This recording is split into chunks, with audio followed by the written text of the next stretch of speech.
একটা বিষয় আপনাদেরকে জানাবো যে গতকালকে আমরা একটি কঙ্কাল অর্থাৎ একটা অর্ধগলিত একটা মৃতদেহ উদ্ধার করেছি। এটা হলো রমজান বেগের মিলিটারি চকের একটা কাশবাগান থেকে আমরা একটি একেবারে অর্ধগলিত ডেড বডি উদ্ধার করেছি, বলা যায় কঙ্কাল, একটা মাথাটাও বিচ্ছিন্ন ছিল।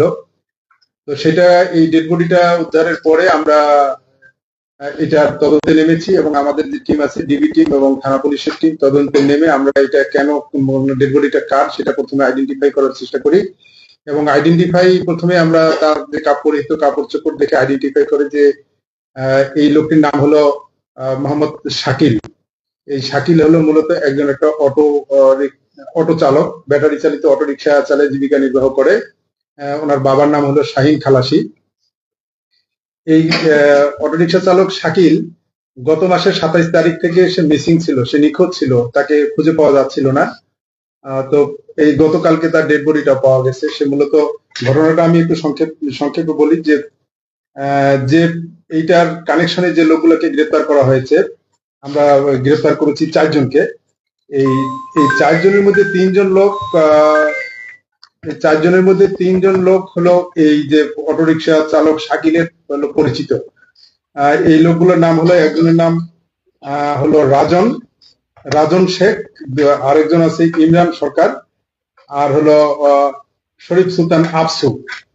এই আফসু লোকটাই হলো মূলত এই শাকিলের পূর্ব পরিচিত এবং এই আফসু মূলত একটা বখাটে প্রকৃতির লোক এবং সে জুয়া খেলে এবং অনেক ধার দেনার মধ্যে আছে। সে তার এক আত্মীয়র কাছ থেকে 25,000 টাকা নিয়ে সে এই টাকাটা তাকে দিতে পারে না এবং আত্মীয় তাকে বারবার চাপ দেয় যে টাকাটা না দেওয়ার জন্য এবং গালিগালাজ করে। এক পর্যায়ে এই আফসু সিদ্ধান্ত নেয় যে আমাকে একটা অটো রিক্সা চুরি করতে হবে। তার বন্ধু রাজন এবং ইমরানের সাথে সে যোগাযোগ করে যে একটা অটো রিক্সা ছিনতাই করার প্ল্যান করে এবং ঘটনার দিন অর্থাৎ 27 তারিখে যখন শাকিল অটো রিক্সাটা নিয়ে বের হয়েছে তখন এই রাজন।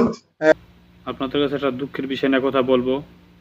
আসলে এই যে আমাদের ছোট ভাইয়ের শালা আজকে দীর্ঘ অনেকদিন ধরে নিখোঁজ, তো অনেক খোঁজাখুঁজির পরে পাইলো না, তারপরে পুলিশ থেকে সাহায্য চাইলো, তারা অনেক খোঁজাখুঁজি করলো, খোঁজাখুঁজির পরে ডিবি দিয়ে খোঁজ খবর লওয়ার পরে মোবাইল থেকে লোকেশন করে তো মোবাইলটা পাইছে চরমুশুরা। তা চরমুশুরা পাওয়ার পরে তা লোকেশন হিসাবে ওই মোবাইলকে ধরার পরে বললো যে আমি ভাই মোবাইল একদিন তো কিনছি, তো যার থেকে কিনছি তার তো নাম জানা নাই, তবে তাদের ছবি তুলে রাখছি, জানি এরকম জানি কোনো একটা